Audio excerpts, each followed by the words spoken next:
মাদক ব্যবসায়ীরা মনে হয় ওরাই সমাজে সবচেয়ে শক্তিশালী। এরা গ্রেপ্তার হয়, মাদক ব্যবসায়ী গ্রেপ্তার হয়, আবার কিছুদিন পরে দেখা যায় আইনের ফাঁক পুকুরে আইনের মার পেছে আবার তারা বেরিয়ে যায় মুক্তভাবে, এসে আবার আইনের কি করে মাদক ব্যবসা করে।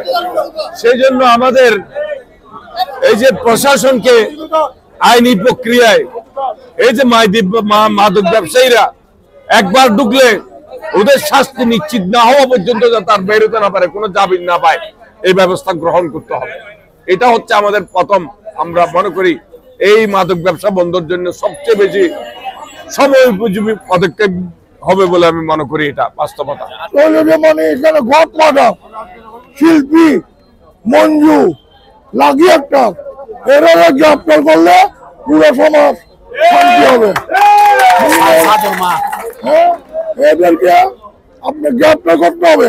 প্রশাসন নাগের যোগায় এই চট্টগ্রামে একটা কেন্দ্রস্থল, গ্রেপ্তার কেন্দ্রস্থল, এখানে আপনি মাদক ব্যবসা করতে পারে।